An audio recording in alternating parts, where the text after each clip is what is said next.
Un ancien braqueur découvre un costume qui lui permet de rétrécir à la taille d'une fourmi. Cependant, lorsque l'avenir de l'humanité repose sur ses épaules et que les forces du mal le poursuivent, il doit utiliser son intelligence et son incroyable force pour naviguer dans un monde microscopique où le danger peut venir de partout. Tout commence en 1989 où Hank Pym, un physicien et entomologiste populaire, travaille pour le meilleur centre de recherche du monde, le SHIELD. Il vient de découvrir des particules magiques capables de rétrécir ou d'agrandir quelqu'un. Hank a même créé une combinaison utilisant ces particules qui, selon lui, aidera la nation à lutter contre les terroristes. Cependant, les supérieurs du SHIELD veulent cette technologie pour leur propre bénéfice. Ils veulent créer des surhommes, mais Hank est totalement contre. Alors, pour éviter que la technologie ne tombe entre de mauvaises mains, Hank démissionne du SHIELD. Plusieurs années plus tard, il crée sa propre organisation, Pym Technologies, qu'il dirige avec sa fille, Hop, et un certain Darren. Hank continue ses recherches, mais il cache le costume et sa technologie même à ses employés. Malheureusement, un jour, Darren l'apprend et commence à comploter pour renverser Hank de sa propre entreprise. Après une longue préparation, il finit par y arriver et Hank est contraint de démissionner et Darren devient alors le nouveau PDG de Pym Technologies. Darren convoque alors le vieil homme dans son bureau et lui dévoile un nouveau costume qu'il a récemment conçu. Il l'appelle la veste jaune. Apparemment, ce costume a tous les attributs que celui que Hank avait conçu en 1989. Darren cherche maintenant à le tester sur des sujets vivants et s'il fonctionne, il commencera à le produire en série. Cela effraie le vieil homme, car il pense que le costume pourrait causer la destruction de l'humanité si des méchants s'en emparent. Mais Darren s'en moque, il veut juste gagner de l'argent. Au même moment, un prisonnier nommé Scott Lang est libéré de prison après 3 ans d'emprisonnement. Il se retrouve en prison après avoir tristement cambriolé son propre employeur. Scott est récupéré alors par son ancien complice, Louis, et en chemin, ce dernier lui révèle qu'il a un nouveau casse pour lui. Cependant, Scott refuse d'en faire partie, disant qu'il ne veut plus décevoir sa fille. Le lendemain, Scott postule à plusieurs emplois, mais partout il est rejeté en raison de son passé carcéral. Cela le plonge dans un état de dépression. Le seul rayon de lumière dans la vie de Scott, c'est sa fille, Cassie. Alors il va lui rendre visite. Malheureusement, son ex-femme, Maggie, et son nouveau mari, qui est flic, Paxton, lui demandent immédiatement de partir. Maggie prévient Scott que s'il veut voir sa fille, il devra trouver un emploi décent pour payer la pension alimentaire. Dépité, Scott quitte la maison et calcule plus tard le montant de la pension alimentaire. Lorsqu'il apprend que c'est beaucoup d'argent, il décide à contre-cœur de s'associer avec Louis et de prendre part au nouveau casse. Dans la scène suivante, Louis informe Scott de sa mission, au cours de laquelle il devra cambrioler la maison d'un vieux scientifique. Apparemment, il y a là beaucoup d'objets de valeur et de gadgets haut de gamme qui se vendraient des millions d'euros au marché au noir. Ce scientifique n'est autre que Hank Pym. Scott, qui est un professionnel de ce genre de cambriolage, accepte immédiatement la mission. Cette nuit-là, il escalade la clôture, enlève les capteurs des fenêtres, puis se rend au sous-sol en ouvrant une fenêtre. Après avoir déverrouillé la porte au sous-sol, il trouve une deuxième porte qui est recouverte d'empreintes digitales.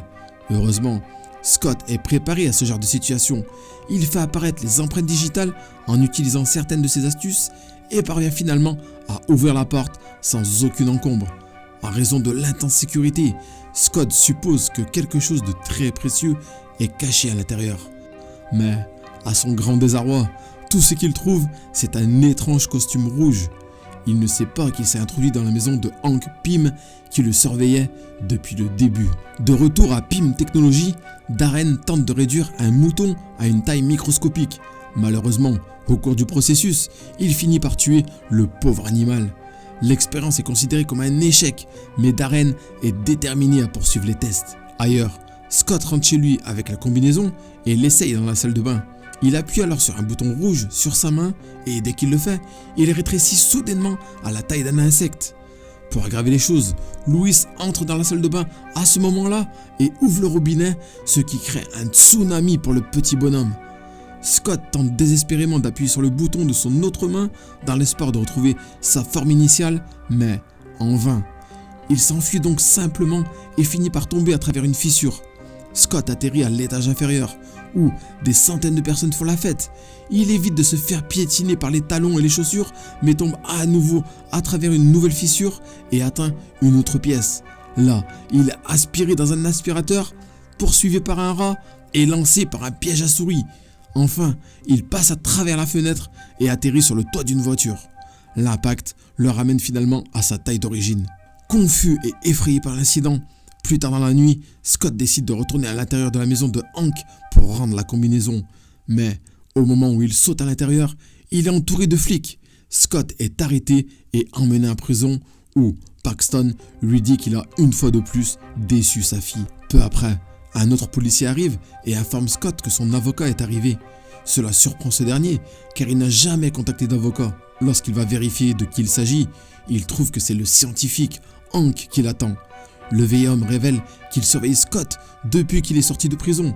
Il a volontairement répandu la rumeur que sa maison contenait des objets de valeur pour que Louis soit attiré vers elle. En fait, il voulait que Scott vole le costume et l'essaye.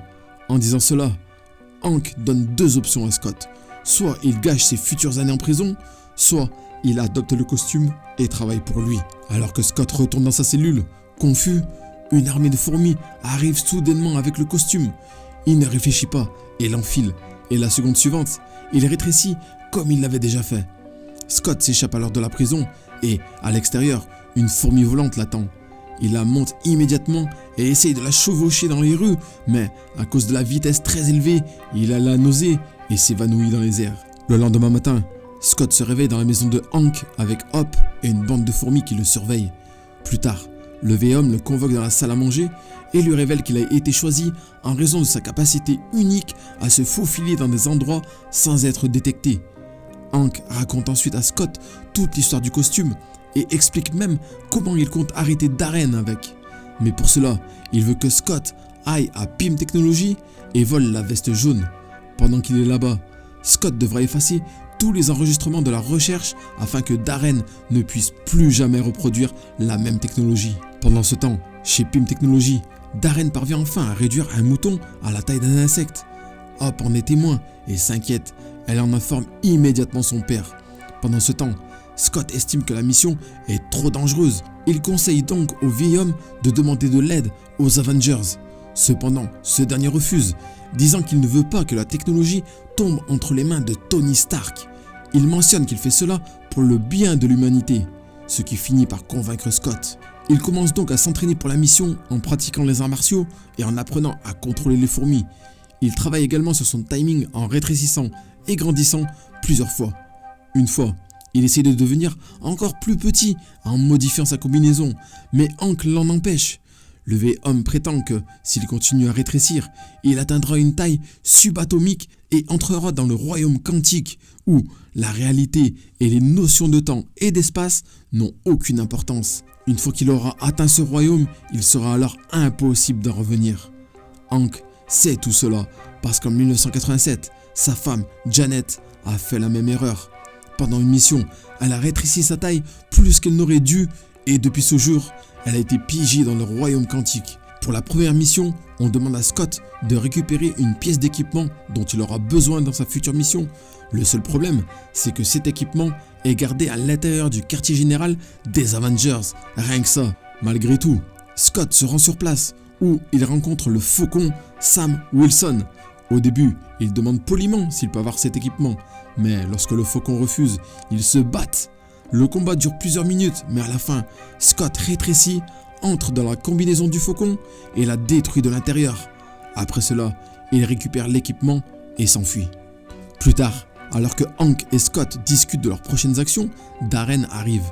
Il informe le vieil homme qu'il a testé avec succès sa combinaison jaune et qu'il va la vendre à un acheteur. La transaction aura lieu dans un bâtiment de haute sécurité où même les aérations seront scellées par des mailles microscopiques. Avant de partir, l'arrogant Darren invite Hank à assister à la vente. En entendant tout cela, Scott se rend compte que la mission va être plus difficile que prévu. Il appelle Louis à son aide. Dans la scène suivante, le groupe prend les dispositions nécessaires et se prépare à voler la veste jaune. Louis se déguise en agent de sécurité et réduit la pression de l'eau dans les canalisations. Profitant de cette occasion, Scott parvient à se faufiler à l'intérieur du bâtiment avec ses amis fourmis. De l'autre côté, l'acheteur arrive et il se révèle être un cadre d'Hydra, une société notoire de la pègre. Si la veste jaune tombe entre leurs mains, l'humanité sera en grand danger. Pendant ce temps, Scott entre dans la salle des serveurs pour poser une bombe dans le système. Dans un premier temps, il demande à ses amis fourmis d'endommager le système de sécurité du bâtiment et de brûler toutes les données de sauvegarde. Une fois cela fait, Scott se dirige vers la salle des transactions et se prépare à voler la veste jaune. Cependant, lorsqu'il se jette sur elle, Darren arrive à point nommé et l'enferme dans une cage en verre. Il s'avère qu'il était bien au courant de leur plan et qu'il suivait Scott depuis déjà un certain temps. Darren sort alors une arme et se prépare à achever Hank, mais à ce moment-là, Scott se libère et inflige une réelle punition aux agents d'Hydra. Pendant ce temps, Darren tire sur Hank en pleine poitrine, puis vise Scott, mais les fourmis résilientes apparaissent et l'empêchent d'appuyer sur la gâchette. Réalisant qu'il va être vaincu, Darren s'enfuit avec le sac contenant la veste jaune. Par la suite, Scott neutralise également tous les agents d'Hydra et se lance à sa poursuite. Pendant ce temps, la bombe qui a été placée dans la salle des serveurs est sur le point d'exploser. Hank donne donc son porte-clés en forme de tank à Hop et lui demande de l'agrandir en taille réelle. Dès qu'elle le fait, le duo père-fille s'échappe du bâtiment juste avant qu'il ne s'effondre. Alors que sur le toit, Darren s'échappe en hélicoptère, mais il remarque bientôt qu'une armée de fourmis volantes s'approche de lui. Il s'avère que Scott a également pu monter sur le dos d'une de ces fourmis volantes. Paniqué, Darren sort son arme et commence à lui tirer dessus. Mais en raison de la petite taille de Scott, aucune de ses balles ne fait mouche. N'ayant plus d'autre choix, Darren enfile la veste jaune et rétrécit à la taille de Scott. Ainsi, les deux petits humains commencent à se battre. Ils tombent bientôt de l'hélicoptère et atterrissent dans une piscine. Mais le combat ne s'arrête toujours pas.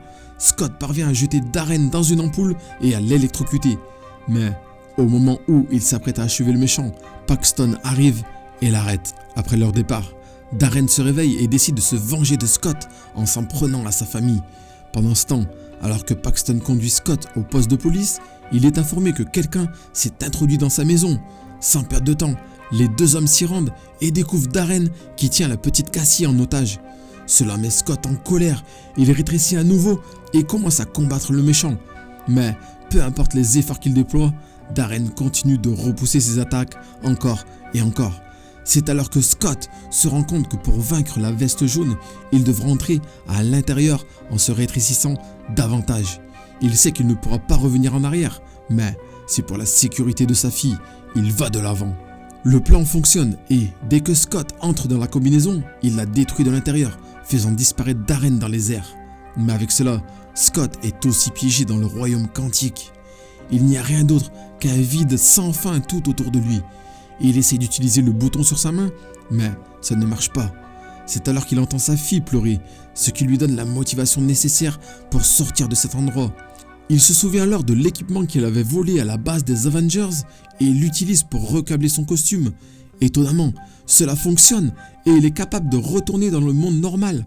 Scott embrasse immédiatement sa fille et au même moment, les flics arrivent également. Cependant, voyant sa bravoure, Paxton le couvre, ce qui lui donne amplement le temps de rétrécir et de s'échapper. Dans la scène finale, Hank et Scott ont une conversation sur les événements de la nuit dernière. Le vieil homme est toujours sur le choc d'apprendre que Scott a réussi à s'échapper du royaume quantique. Il espère maintenant que sa femme pourra également être ramenée un jour. Le film se termine alors que Louis rattrape Scott et lui révèle que les Avengers cherchent à le recruter. Merci d'avoir regardé ces vidéos jusqu'au bout. Si vous n'avez pas vu l'une de ces deux vidéos, je vous invite vraiment à cliquer dessus pour les regarder. C'est les vidéos qui sont le plus vues sur notre chaîne actuellement, vous n'allez pas le regretter.